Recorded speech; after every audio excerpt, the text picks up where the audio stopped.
Pri. Lucas Rosário, qual foi o desfecho deste caso que chamou a atenção de todo o estado de Sergipe, que manteve aí policiais e sociedade sob tensão quando um homem manteve a família refém? Conta pra gente todos os detalhes, Lucas. Bom dia.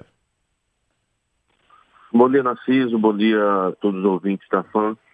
Narciso, ontem, por volta pouco depois de 1 hora, o Centro Integrado de Operações de Segurança Pública recebeu uma ligação da irmã da vítima, no sentido de que um homem, identificado depois como Ronald da Silva Santos, 34 anos, ele teria traído a esposa. Ele estava numa casa em Nossa Senhora de Socorro, ali próximo já do Santa Glide, né, a residência dele, e ele atraiu a esposa que já morava em outra residência. Ele estava com os 3 filhos e ainda estudam numa escola próxima da residência. Por conta disso, ele estava com os 3 filhos e a esposa foi com a irmã para a residência. Chegando lá, ele colocou manteve a esposa em cárcere privado. A irmã, ela foi liberada e a partir daí começou a ocorrência, né? Ele mantendo a esposa em cárcere privado junto com as 3 filhas. A irmã, assim que saiu da residência, ligou para o CIOSP, né, o Centro Integrado de Operações de Segurança Pública. Rapidamente, como é muito típico, né, nessas situações, em situações como essas de gerenciamento de crise, primeiro quem chega no local é a unidade da área, né? Então, a Força Tática do 5º Batalhão chegou rapidamente, assim que o CIOSP foi acionado, chegou rapidamente no local. Os policiais, chegando no local, perceberam que se tratava justamente de um cárcere privado no âmbito da Lei Maria da Penha, né? Então, a partir dali, iniciaram a verbalização, mas perceberam que era um caso que necessitava de uma atuação mais especializada, né, por parte de equipes policiais. A partir daí entrou na cena do gerenciamento de crise o grupo de gestão de crises e conflitos da Polícia Militar e também a Companhia Independente de Operações Especiais. E tem essa expertise, né, de lidar com essa situação. Então começamos ali um processo de negociação que durou quase 9 horas, né? Então, foi uma verbalização, uma conversa com o autor do crime que aconteceu praticamente durante todo esse período de 9 horas, utilizando todas as técnicas que são típicas, né, de uma situação que envolve reféns. Então, essa conversa demorou, foi bastante prolongada. Houve momentos de dúvidas, de tensão, embora ele estivesse dentro da própria residência e não apresentasse um comportamento mais agressivo. Claro que nessas situações a gente fica, né, com receio de que aconteça algo pior. Depois de várias horas, como eu já falei, quase 9 horas, por volta de meia-noite já e 40 minutos, com a chegada, com a presença da imprensa no local ainda, com a chegada da advogada dele, ele solicitou que a advogada chegasse. Foi importante também para que ele se sentisse mais tranquilo. Ele acabou descendo, né, e a ocorrência ela foi concluída.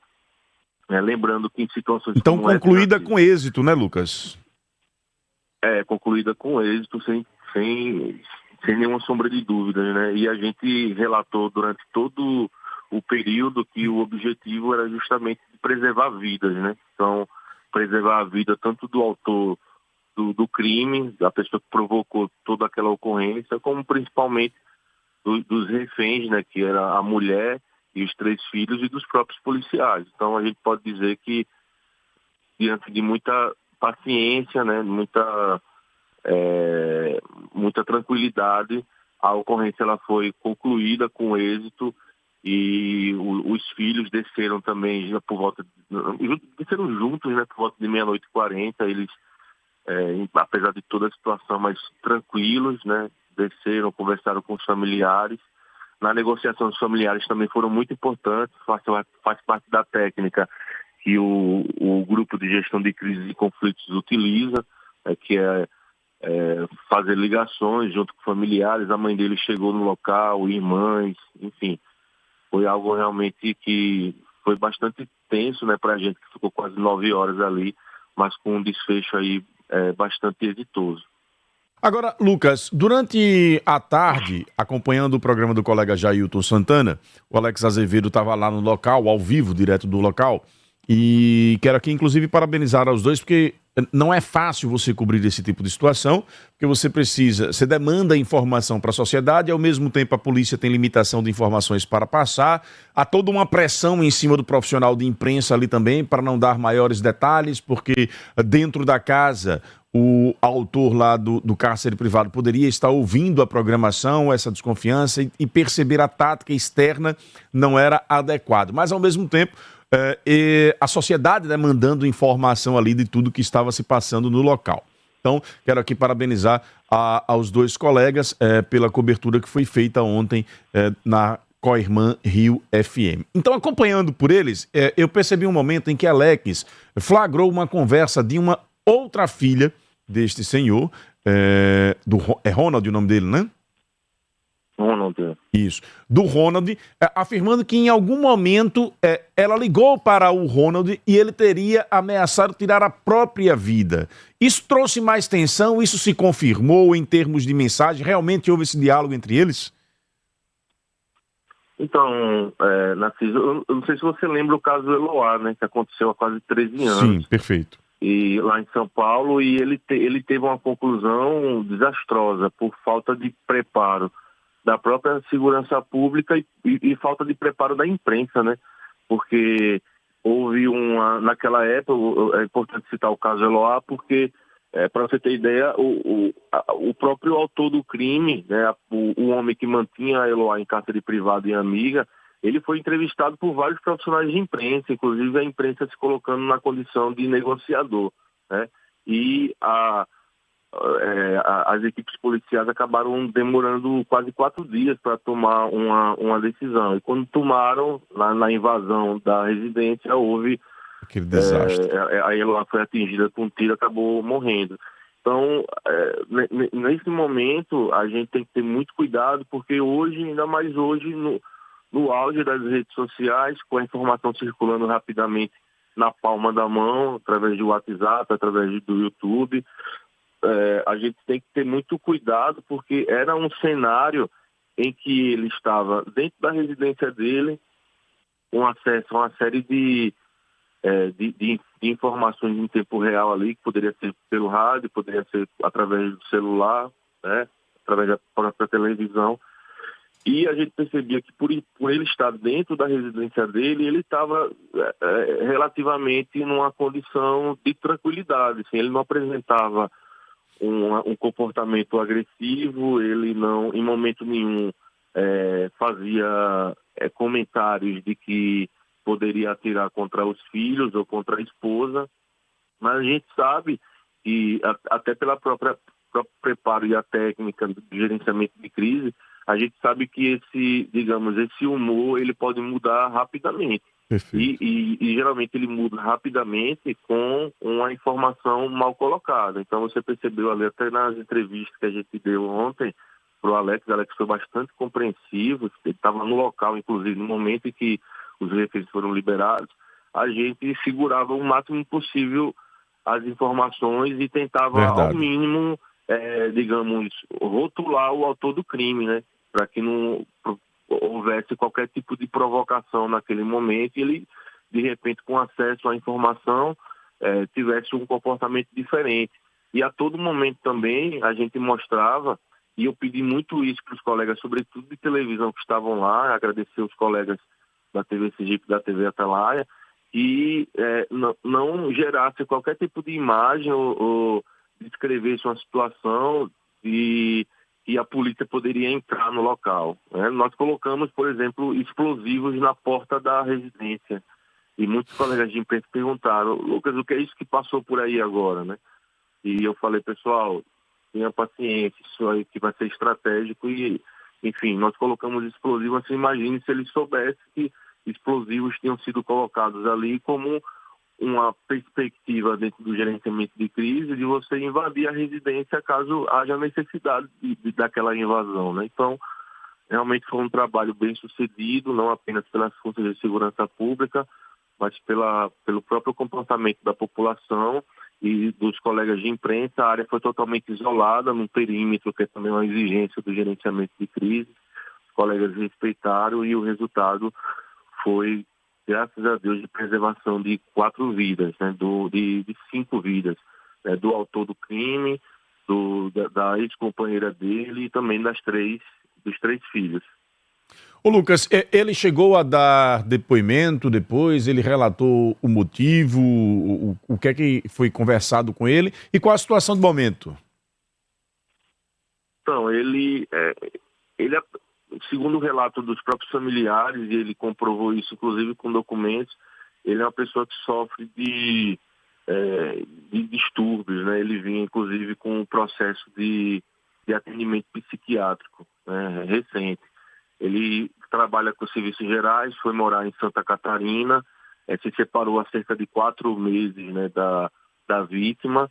Ele convive com ela há 18 anos, né, tem esses 3 filhos com ela, mas tem 2 filhos também de outra relação, e vinha passando por esse processo de atendimento, de acompanhamento psiquiátrico. Então, uma das coisas que nós garantimos a ele no processo de negociação é de que ele dali sairia não diretamente para uma delegacia para prestar depoimento, né? Ele sairia, caso ele apresentasse, né, ele apresentasse toda a documentação necessária para um atendimento para o hospital, para o atendimento médico, o SAMU. Primeira coisa, nas imagens vocês mostram aí justamente ele dentro da viatura do SAMU, e ele foi encaminhado, né, para o hospital, para o Hospital São José, para esse primeiro atendimento, né? Óbvio, isso não o exime de entrar num processo de responder isso judicialmente, né? E junto também à polícia. Então, a tendência é que hoje ele seja ouvido, né, ele preste esclarecimentos, mas, assim, a gente não tem detalhes de depoimento, porque esse depoimento não aconteceu ainda. Ele foi como parte do processo de negociação, e a polícia precisa ser extremamente fiel a isso, né? Ele recebeu os primeiros atendimentos no hospital e, claro, a tendência é que hoje, talvez nos próximos dias, dentro do inquérito policial que vai ser instaurado, ele seja ouvido, preste esclarecimentos e a justiça vai decidir, né, como é que ele vai responder. Do hospital ele foi levado para onde, Lucas? Salvo engano, para o Hospital São José. Eu não tenho certeza, mas pelo que a Major Belissa, né, que foi a responsável, junto com outros oficiais da Polícia Militar pelo gerenciamento de crise, foi essa informação. A gente chegou praticamente aqui, eu cheguei quase 3 da manhã, depois de disparar material aí para a imprensa, tudo, e foi essa informação que ela deu no momento que a gente estava preparando o material. Salvo engano, para o Hospital São José, mas é a informação que eu posso confirmar com você. Muito bem, o Pedro de Itaporanga diz aqui, a fala do entrevistado é como se ele tivesse feito parte da ação, ao que parece ele só colhe informações a posteriori e divulga. O nós colocamos explosivos e nós garantimos a ele, são falas de quem está personalizando a ação. Só uma pequena crítica ao entrevistado e parabéns à Polícia Militar pela ação. É o Pedro de Itaporanga, Lucas. Não, mas assim, a comunicação faz parte também dentro desse cenário de gerenciamento de crise, né? Lá no local, né? Eu posso dizer ao Pedro que eu considero que eu participei também, junto com toda a equipe lá, junto com a negociação, com a troca de informações com os colegas de imprensa, mas os créditos foram dados aqui ao Gabinete de Gestão de Crises e Conflitos da Polícia Militar, que é quem conduziu todo esse processo, né? Mas a comunicação também acompanhou aí a negociação e a gente está dando agora publicidade e as informações, né, para a imprensa dentro desse cenário aí, que foi realmente um cenário bastante desgastante. Você esteve lá no local também acompanhando de perto. De lá você conversou com o Alex Azevedo, que eu me lembro, né? Sim, a gente chegou às 3 da tarde no local, né? A primeira equipe da Força Tática da Polícia Militar chegou por volta de 1 da tarde e foi feitos os primeiros atendimentos, e aí logo depois chegaram as equipes do GGCC, né, que é o Grupo de Gestão de Crises e Conflitos da Polícia Militar, a Companhia Independente de Operações Especiais, né? A gente teve o suporte também da Divisão de Inteligência e Planejamento Policial, a DIPOL. Enfim, é um trabalho bastante conjunto. Acho que o mais importante é a gente perceber que depois de 1 hora, né, até praticamente meia-noite e 40 minutos, a gente perceber que as vidas foram devidamente preservadas, né, por esse trabalho, que foi um trabalho que é desgastante, mas foi um trabalho paciente, né, por parte das equipes que estavam no local e que trouxeram um resultado bastante positivo, né. A gente ficou lá até o momento em que as 3 crianças, junto com o autor do cárcere privado e a mulher também, desceram, né, da casa. É uma casa que tinha uma escada, né, eles moravam no primeiro pavimento, acima, no primeiro andar. Justamente por volta de meia-noite e 40 foi quando eles desceram e foram imediatamente atendidos pelo SAMU, né, pelo Corpo de Bombeiros, que também estava no local, e a ocorrência ela foi concluída da melhor forma possível. E até esse momento, os colegas de imprensa estavam lá, a população também, muita gente no local, né, dentro do perímetro de isolamento, né, e cerca de 60 servidores da segurança pública estavam lá, né, junto com profissionais da saúde e do SAMU, né, fazendo todo esse trabalho que no final tem como objetivo, repito, a preservação de vidas. Meu caro Lucas Rosário, Magna Santana está fazendo memória aqui de um caso que aconteceu em 2011. Faz tempo que não acontecem casos assim aqui em Sergipe, né? Esse caso de 2011 também foi um caso que envolveu cárcere privado por conta de um homem que não aceitava a separação da mulher. Salvo engano, eu lembro que foi ali no bairro Suíça, né? Ali próximo do Colégio Salesiano, aqui em Aracaju. Mas tem realmente bastante tempo. São situações que, quando acontecem, muitas vezes a equipe que chega rapidamente no local, né? Essa primeira equipe, que é a equipe da área, ela consegue resolver, né? Então, a gente percebe, né, dentro dessa situação do âmbito da Lei Maria da Penha, a gente percebe rapidamente que os policiais conseguem resolver essa situação naquele primeiro contato, né? Então, quando há uma dificuldade de acesso no local, quando o cenário ele é mais comprometido, é quando entram as equipes do Grupo de Gestão de Crises e Conflitos, GGCC, e também a Companhia Independente de Operações Especiais, as equipes mais especializadas. E foi justamente o que aconteceu essa situação. Aquele caso que aconteceu em 2011, a gente também acompanhou, ele demorou quase 30 horas, né? Foi muito mais demorado. Começou no início da noite, né? E final de tarde, início da noite, e ele foi até, salvo engano, começou numa quarta, e ele foi até o início da sexta-feira. Então foi algo realmente que chamou bastante atenção na época, né, e que provocou toda uma mobilização das equipes policiais. É importante também a gente dizer, Narciso, que até nos treinamentos feitos pelas equipes policiais, a gente percebe uma polícia mais preparada, né, do que aquela polícia lá de 2011, de quase 13 anos atrás, num processo como esse de gerenciamento de crise. Recentemente, o comando da Polícia Militar promoveu um grande curso, que, para você ter ideia, nós fizemos o treinamento exatamente como aconteceu ontem, né? Um treinamento envolvendo policiais, envolvendo inclusive familiares de policiais que se passam por reféns, e toda essa situação ela foi treinada.